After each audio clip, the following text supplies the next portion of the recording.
Well, I'm glad to be here back at CPAC, celebration of conservatism, freedom, and yes, liberty.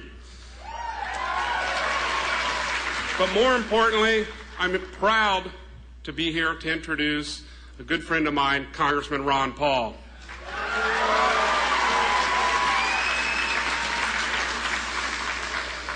For those of you that don't know, Congressman Paul served proudly in the U.S. Air Force as a flight surgeon.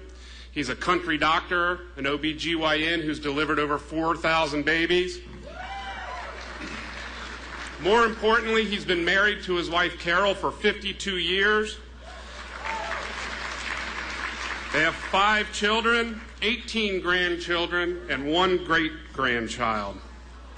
He's a true man of principle, arguably the most principled man in Washington, a good friend of mine, the American taxpayer, and the Constitution, Dr. Ron Paul.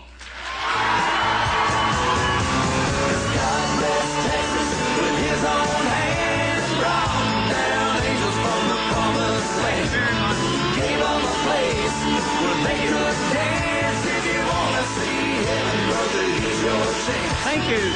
Thank you. Thank you.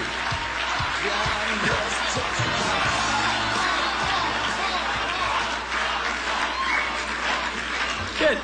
Good. You keep that up, I won't have to talk very long. Very good. Thank you very much for that. Very nice welcome. It's good to be among friends. I give a lot of speeches over on the Hill. I give a lot of speeches on the floor. Lo and behold, I don't get that kind of applause.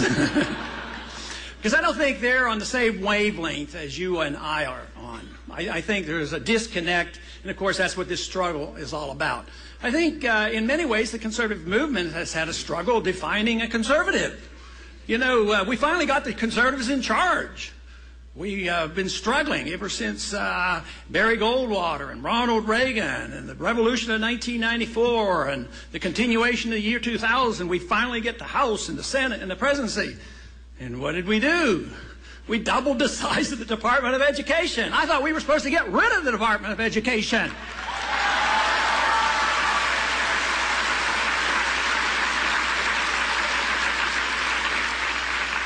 So I have a few suggestions on how you can identify a conservative. First of all, they have to be devoted to and willing to stand by and defend the Constitution.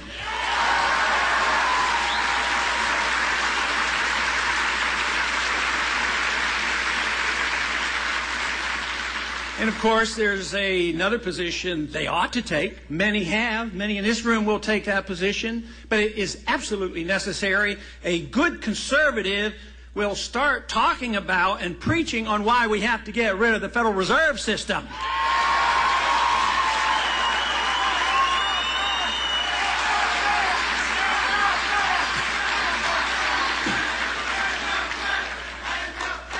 And then we could, we're devoted to the Constitution. Rule of law is very, very important. You can't ignore the Constitution when you don't like something. What you have to do is if you don't like it, you have to amend it. And I would like to make some amendments. I would like to remove 2 of them, the 16th and the 17th Amendment.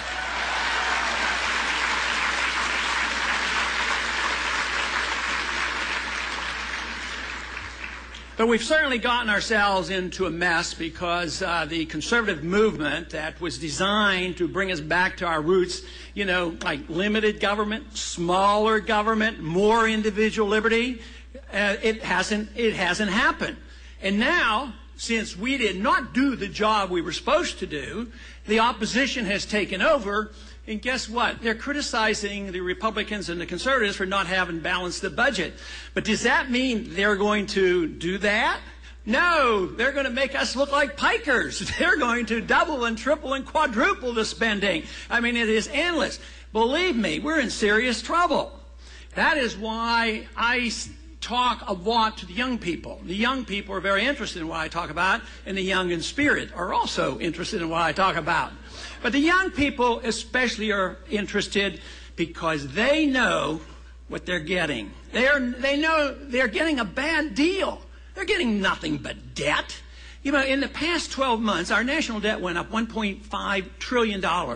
And next year is going to be more. They're hoping it'll be 1.7 this year total, but it could be 2 or it could be 3. The numbers are irrelevant. And we're in an atmosphere now where if we can accept the idea that the taxpayers can bail out everybody on Wall Street, but bail out the banks and big business, there is nothing that can't be funded, nothing that can't be appropriated. Everything will be appropriated. There will be no cuts. There will only be one limitation on what we have going on today, and that limitation will be the value of the dollar. Today, we are still privileged to print dollars, and the world is still, unbelievably, taking those dollars. But that is going to end, and when that ends, the party is over. Most people think the party is already over, but it's only half over. The financial system that we have built and have lived with started in 1971. It was the dollar standard. The fiat dollar standard, the financial system has been totally built on that system. And it was doomed to fail. Matter of fact, it was that very day in August of 1971 and August 15th when the Bretton Woods Agreement finally came undone and the last link to gold was removed, that I knew we had embarked on the course that we're on today. But that system that built this monstrosity of a financial system worldwide like it had never been in the history of the world. We are the biggest debtor nation in the world, and it's not just the United States that's in trouble, it's the whole world. But that financial system has come unglued, but the next shoe to drop will be the disintegration of the dollar. So we, as conservatives and believers in limited government and believers in the Constitution, we have a tough race to restrain the big spenders before that happens, because when that happens, what is threatened is our liberty. The main purpose of a government in a free society should be the preservation of liberty.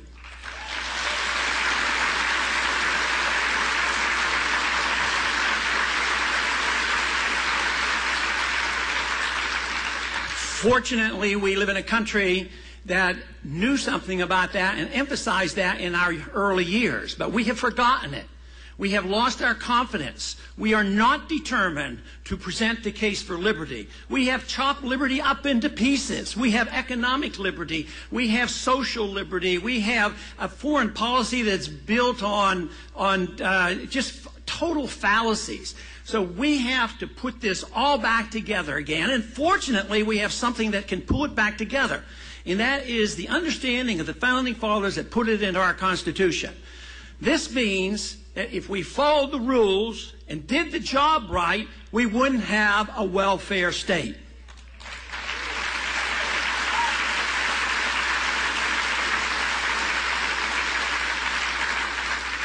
The job that we have, we as believers and those who spread this message, the job we have is to present this case and still prove that we are the humanitarians.